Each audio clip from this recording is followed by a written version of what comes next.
Nick Sirianni was asked the question, what type of team is a Nick Sirianni team?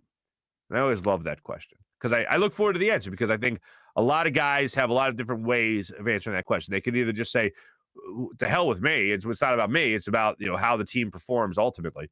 But Nick Sirianni decides to entertain the curiosity of Jamie Apodia, 6 ABC. And I'm going to put, I think this is a little less than 90 seconds.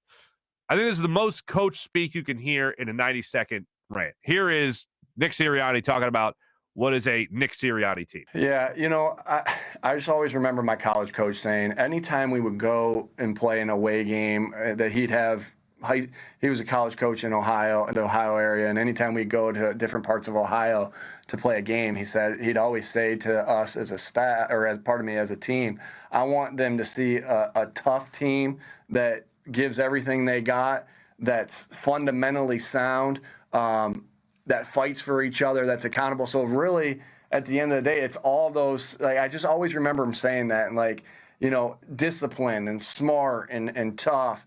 And it really is the things that we talk about with our core values, right? I want to see it. So I really want to see us being a team that connects. When we're in the end zone and when we get an interception or when we get a fumble recovery or turnover, I want to celebrate together amongst, and then I want to compete. I want to see a team that's fighting, and that's part of toughness, right? And accountability, and football IQ. I want to see a smart team out there in situational football and knowing what to do and not having mental errors and knowing their opponent and who they're playing. And then biggest one to me that I always want people to see in our football team is fundamentals, because again, this is something that I talked about from the beginning, that teams that play with good fundamentals, they win one-on-one matchups. Yeah, we just went down memory lane. We went down memory lane for Nick Sirianni also, talking about what his college coach used to tell him and all that. Apparently, his college coach was very influential in his career, because when you listen to Nick Sirianni talk about his college coach, there's a lot of accolades and a lot of smiles and fond memories of this college coach. But discipline, smart, fundamentals, accountability is usually what you hear. I didn't hear accountability that time around, but I heard it as smart. I heard physical. I heard winning the one-on-one battles. I heard they have to be well-disciplined. Just once, I want to hear a coach. Hey, coach, what's a coach X, Y, and Z like? What's a coach team like that? What are they like? We just kind of mail it in and hope for the best. Just one time, I'd love to hear a coach say that. And even if it was just a joke, just kind of mail it in. We don't really try that hard. I barely see these guys throughout the week, actually. We just try to show up on Sunday and win. That's kind of our mindset. Any given Sunday you can win, so hopefully this is our given Sunday. No. But a coach like Nick Sirianni, who comes from the coaching family, as he also expounds upon, he comes from a coaching family, loves his football coach from college and all that, so much so that he actually does something else in tribute to his college coach, and I'll tell you about that in a second. But when Nick Sirianni is asked about what makes a Nick Sirianni team, he reverts back to all the buttons you're supposed to push as a head coach. And you know what? That's fine by me. That's what I'm not expecting him to reveal game plan by any means. I'm not expecting him to really give you any of the information, but I wouldn't mind a little morsel of just what you. We love to use our tight ends. We love to use our running backs out of the backfield. Something like that. That's it. That's it. Even that is general. But that's kind of specific when you're trying to measure it up against other coach speak. So that's Nick Sirianni on that. Now, Dallas Goedert also addressed the media yesterday, and yes, this is true. You don't hear a lot from Dallas Goedert. But one of the things he got into was his contract. The other thing he got into was how potent he and Zach Ertz can be when they're on the football field at the same time in 12 personnel, assuming that the Eagles run a lot of 12 personnel. Here's how he broke that down when he was asked about Zach Ertz still coming back to Philadelphia. Honestly, I feel like it gives more problems to the defense than it does to myself. All I've ever really known is playing with Zach. To have two of the top tight ends in the league, I think, is beneficial for both of us. I think we'll both be utilized. I'm just excited to play with him for another year. Isn't that nice? They're all happy together, having themselves a great time. That's just phenomenal. Let's get to the contract. Because the contract is what you expect a lot of athletes to give a damn about. I'm not saying he doesn't give a damn. I'm saying that I just don't think it affects his play. I think when it comes to his play, he does not give a damn what his contract is, because the guy just simply wants to go out there and win. Here's Dallas Goedert when he was asked about his contract status going into his rookie year, and nothing's been done yet. Yeah, my representation, we talked about it earlier. We thought we'd have a deal done by this time of the year, but the teams decided to go a different way. We haven't got that done yet. I'm not too worried about it. I believe in what I can do. I believe in, being able to go out and perform, and, whatever happens, happens. But not too worried about my contract right now. Just want to focus on winning games, winning the division, and ultimately winning the Super Bowl. I don't think he'd be saying that if he didn't have that Wawa money. Huh? I think he's got that Wawa money.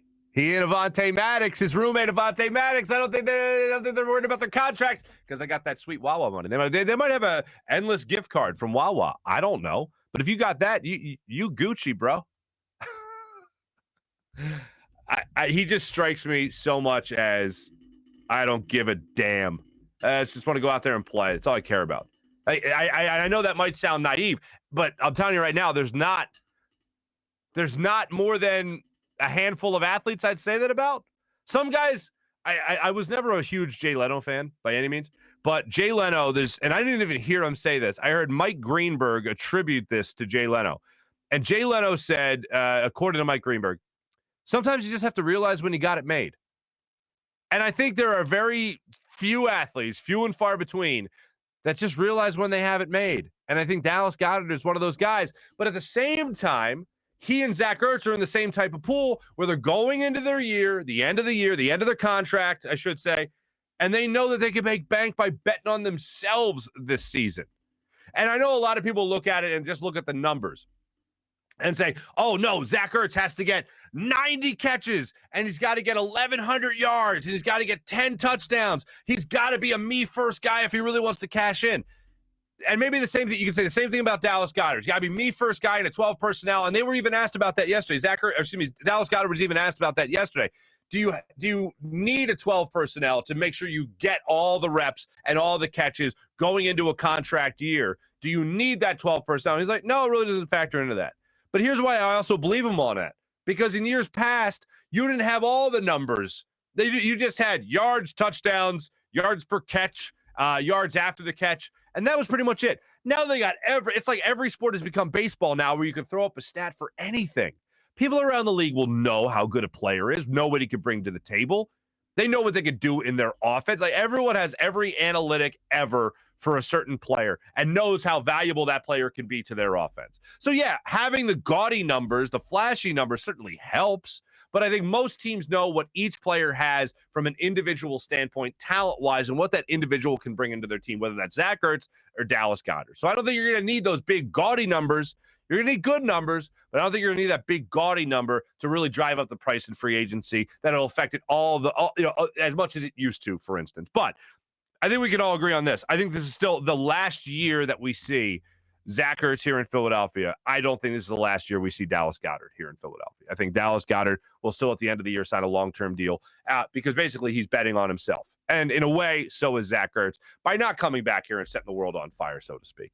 So that's what I heard from yesterday when it came to everything with the press conferences. I watched Devontae Smith's press conference because I was hoping to just hear a little competitive edge from him. I'll say this, and I say this not as a complaint. I say this as if you're ever on the Eagles website and you're like, hey, I got like 10 minutes to kill. Let me watch a Devontae Smith press conference. Don't. They're 10 minutes you will not get back. He is cut and dry, 7-second answers, doesn't really expound on anything, just loves to play football, loves his teammates, and that's all I give a damn. That's all I care about. Hey, good for you. You don't have to be, I'm not expecting him to juggle. I'm just letting you know. Totally aside, nothing related to how he's going to play the game. The guy is just all about football. Good for him. But I'm just saying, I'm trying to do you a favor as your friend. I'm telling you right now, folks. If you ever see, let me click and see what he said. He didn't say anything. There's the bottom line there. He loves Alabama. He loves his mom. Loves his teammates. And he loves getting open.